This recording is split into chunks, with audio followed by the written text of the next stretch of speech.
오늘 우리에게 주시는 하나님의 말씀은 사무엘상 1장 9절에서 18절까지의 말씀입니다. 구약성경 408페이지입니다. 사무엘상 1장 9절에서 18절까지의 말씀.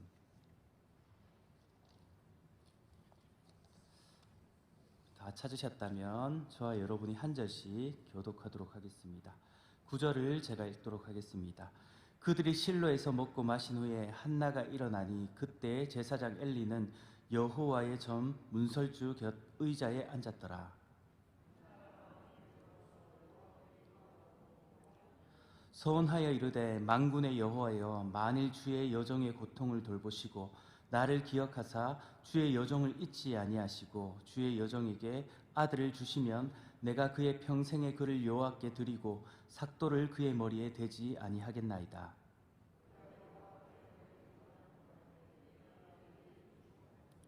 한나가 속으로 말하매 입술만 움직이고 음성은 들리지 아니하므로 엘리는 그가 취한 줄로 생각한지라.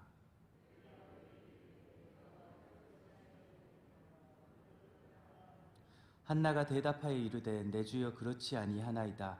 나는 마음이 슬픈 여자라. 포도주나 독주를 마신 것이 아니요 여호와 앞에 내 심정을 통한 것뿐이오니.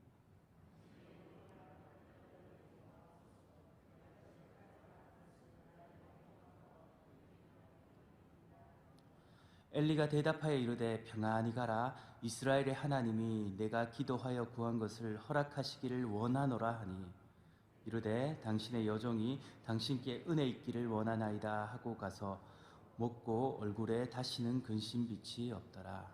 아멘. 할렐루야. 일교구와 해성교부를 섬기고 있는 이종mek 목사입니다. 오늘 이 새벽에도 말씀을 통해 은혜 주실 줄을 믿습니다. 어릴 적 이제 제가 자라오면서 아버지께서 늘 저한테 이야기하시던 것이 있었습니다. 남자는 기술을 배워야 된다라고 이렇게 이야기하면서 어릴 적부터 기술 배워라 이제 저에게 그렇게 강조를 하셨는데요. 왜 그렇게 이제 아버지께서 그렇게 저에게 강조를 했느냐 하면 제가 이제 미래 먹거리 또 어른이 되어서도 먹고 사는 문제를 좀 해결하길 원해서 이제 그런 말씀들을 하셨던 것 같습니다. 우리가 살아가면서 우리는 삶의 기술들을 많이 가지고 있습니다. 장사를 하시는 분은 장사의 기술을 가르치고 있고 또 여러 가지 이제 사업을 하시는 분은 사업의 기술을 가지고 있고 뭐 여러 가지 영업을 하시는 분은 영업의 기술을 가지고 있는데 그 기술들이 이제 우리의 삶을 영위시켜주는 어떠한 힘의 원천이 됩니다. 마찬가지로 오늘 우리 기독교인에게도 기술 하나가 필요합니다. 그것이 무엇이냐 하면 오늘 한나가 우리에게 보여주고 있는 사실인데요. 우리 1장 10절을 우리 다 같이 한번 읽어보도록 하겠습니다. 1장 10절입니다. 시작. 한나가 마음이 괴로워서 여호와께 기도하고 통곡하며. 아멘. 오늘 한나는 우리에게 이제 기술 두 가지를 가르쳐주고 있는데요. 그것이 첫 번째가 기도, 그리고 두 번째가 통곡이라는 것입니다.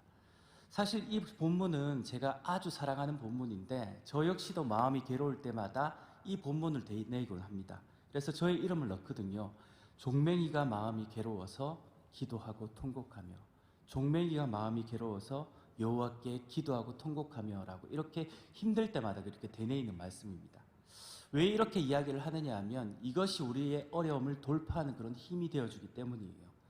사실 오늘 본문에 나타나는 이 한나는 괴로운 상황이 있었습니다. 크게 뭐 세 가지 정도로 나눌 수가 있는데 오늘 2절에 보니까 그에게 두 아내가 있으니 한 사람의 이름은 한나요 한 사람의 이름은 분인나라. 이것이 이제 첫 번째 이제 한나에게 어떤 그런 괴로움이었습니다. 남편 엘가나가 자기를 사랑하고 아끼고 있었지만 이 엘가나에게는 두 명의 아내가 있었다라는 겁니다. 이것만 해도 한나에게는 충분한 괴로움이었습니다. 물론 당시에 고대 근동 사이에서 뭐 아내를 여러 명 두는 것들이 뭐 사회적으로 흔한 일이긴 했지만 충분히 한나에게는 괴로웠는데 더욱더 한나를 근본적으로 괴롭게 했던 이유는 2절 후반부에 나타나는 것처럼 분인나에게는 자식이 있고 한나에게는 자식이 없었더라라는 이 문제 때문이었습니다. 사실 당시에 자녀가 없다라는 것은 세상적으로는 굉장히 지탄받는 일들이었습니다. 하나님의 자녀로서 이제 그렇게 살아가고 있는데 자녀를 생산하지 못한다라는 것들은 하나님께 복을 받지 못하는 어떤 여인들의 상징이었고 사람들에게 이제 손가락질 당하는 그런 여인의 상징이었습니다. 우리도 예전 조선시대 때 보면 뭐 시댁에서 아이를 못 낳아서 뭐 쫓겨나는 경우를 드라마나 사극을 통해서 우리가 많이 봤던 것 같은데요. 그런 것처럼 이때 당시에도 아이를 낳지 못한다는 것은 사회적인 시선이 곱지 못했던 그러한 경향들이 있었습니다. 그래서 이 한나는 살아가면서 아이를 낳지 못하는 것들 때문에 사회적 시선도 견뎌했으며 마음이 엄청나게 괴로웠습니다. 그런데 여기에 대해서 한나가 더욱더 괴로웠던 이유가 있습니다. 6절인데요. 6절에서 이렇게 이야기합니다. 여호와께서 그에게 임신하지 못하게 하심으로 그의 적수인 분인나가 그를 심히 격분하게 하여 괴롭게 하더라라고 이렇게 이야기합니다. 이 분인나라는 남편의 첩이 아이를 순풍순풍 잘 낳으니까 이 여자가 본처인 이제 한나에게 가서 막 괴롭게 했던 거예요. 너는 아이를 낳지 못하는 그런 여인이지 않느냐? 남편이 너를 사랑하면 뭐하냐? 너는 하나님께 저주받은 인생이고 사람들이 너를 보고 수근수근대는 그런 인생이라고 막 한나를 막 괴롭게 했다라는 겁니다. 마음이 굉장히 괴로움과 울분이 많았던 그런 한나였지 않겠습니까? 사실 저 같으면 그런 이야기 들으면 아무리 싸움의 달란트가 미쳐나다 할지라도 이 분인나의 머리끄댕이를 한번 잡고 막 싸울 것 같은데 오늘 한나는 오히려 다른 반응을 우리에게 보여주고 있습니다. 우리 10절을 다시 한번 읽어보시겠습니까? 10절입니다. 시작! 한나가 마음이 괴로워서 여호와께 기도하고 통곡하며. 이 한나가 마음이 괴로운 건 맞아요. 분인나가 자기를 괴롭히고 아이를 못 낳는 그런 괴로움이 있었지만 이 마음이 괴로워서까지는 우리가 이해됩니다. 그 뒤에서 우리가 기대하는 것은 이 분인나의 머리끄댕이를 잡았더라, 분인나에게 복수를 하였더라, 안갚음을 하였더라 라는 이런 말들을 기대하는 것들 아니겠습니까?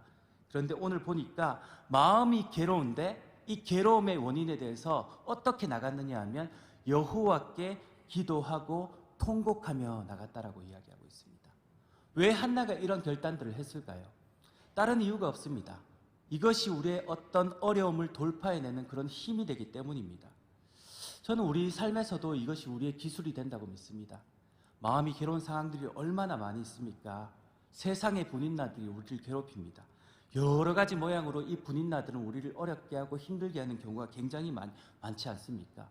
때로는 자식이란 이름의 분인나가 우리를 괴롭히고, 때로는 남편이란 이름의 분인나, 때로는 직장이란 이름의 분인나, 때로는 경제적 어려움이라는 분인나, 때로는 관계 속에서 어려움을 주는 그런 분인나들이 우리를 괴롭게 하고 어려울 때가 굉장히 많이 있다라는 겁니다. 그러면 그 어려움이 우리 가운데 분명하게 있는데 거기서 넘어질 거냐라고 오늘 성경은 우리에게 질문하고 있다라는 거예요. 그러나 오늘 성경은 그 가운데서 우리에게 제시해 주던 그 방법은 무엇이냐 하면 바로 기도와 통곡으로 주님 앞에 나가야 된다라고 이렇게 이야기를 하고 있다라는 겁니다. 이 세상적으로도 뭐 좌우가 막히고 앞뒤가 막히면 우리가 한번 해볼 거는 딱 하나밖에 없지 않습니까? 세상도 막을 수 없는 하늘을 향해 눈을 들고 기도하는 것, 저는 거기에 우리의 해결책이 있다고 믿습니다.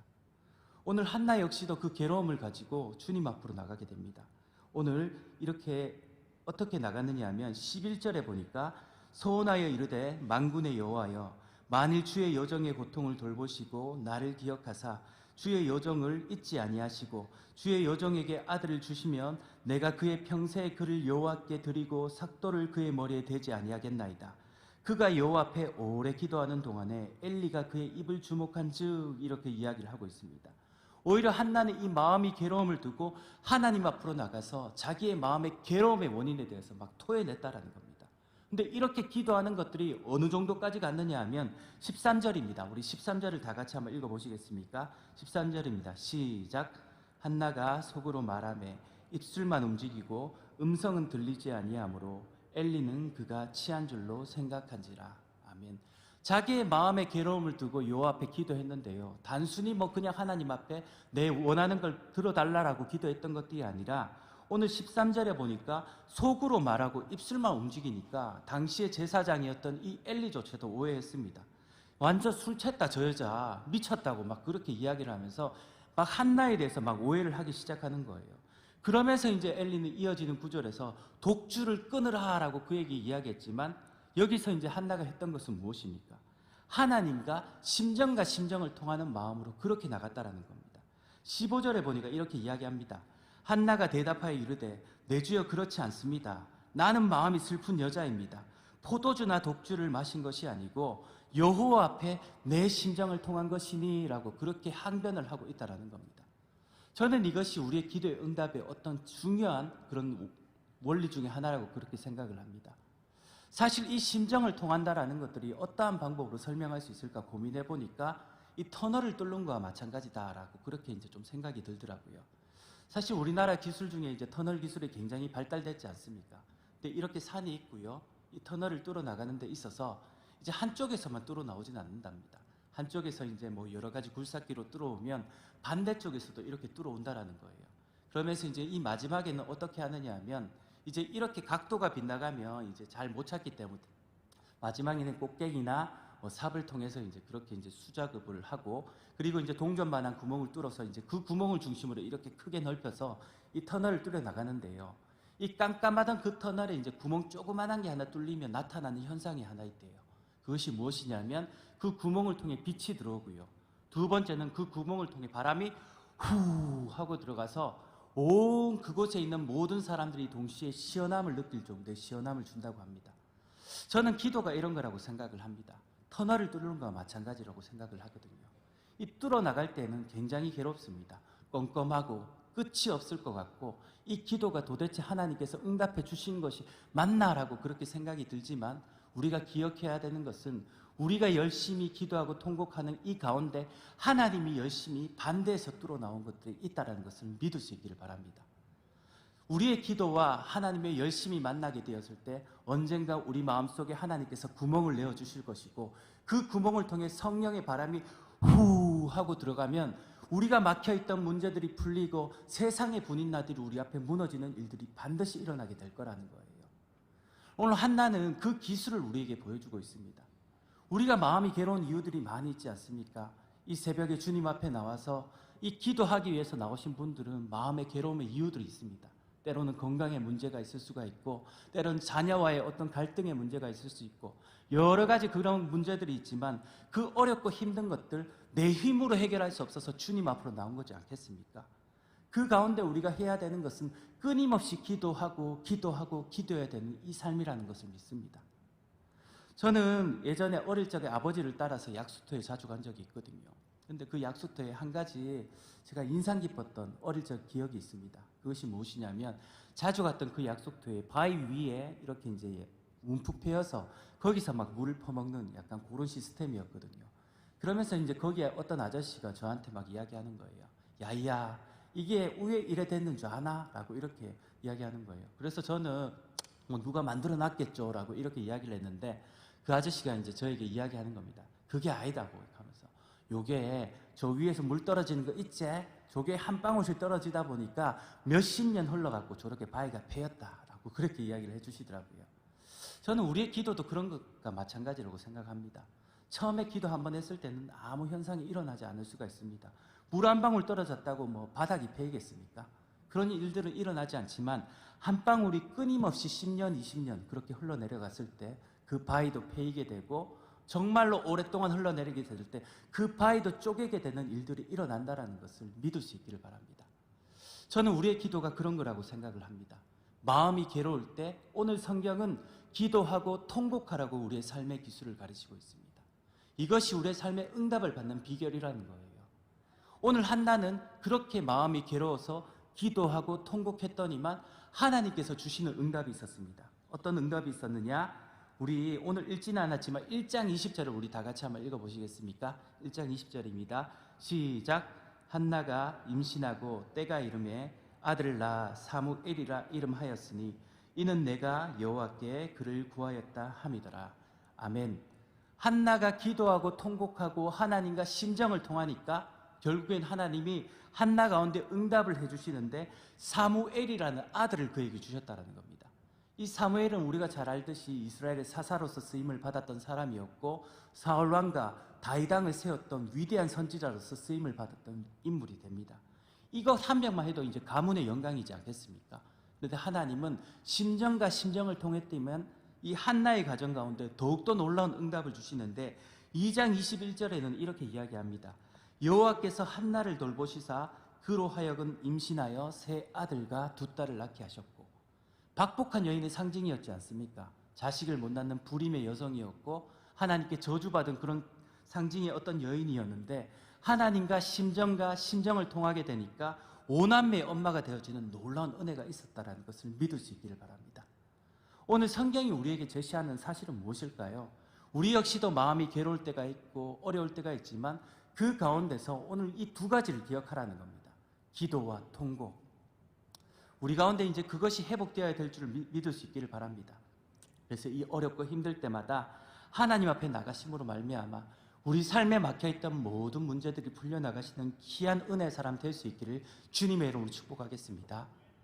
오늘 말씀을 정리하겠습니다. 딱 한 가지만 기억하십시오. 마음이 괴로울 때 여호와께 기도하고 통곡하며. 저를 따라 한번 해보겠습니다. 자기의 이름을 넣는 겁니다. 자기의 이름을. 저는 저의 이름을 넣고 여러분은 각자의 이름을 한번 넣어서 한번 저를 따라 한번 고백하고 또 설교를 마무리했으면 좋겠는데요. 이렇게 한번 따라했으면 좋겠습니다. 자기의 이름을 넣고 종맹이가 각자 마음이 괴로워서 여호와께 기도하고 통곡하며. 아멘. 이것을 기억하시면서 우리의 마음의 괴로움의 원인에 대해서 하나님께 해답을 찾으시고 응답을 받으심으로 말미암아 승리하시는 귀한 믿음의 권속들 될 수 있기를 주님의 이름으로 축복하겠습니다.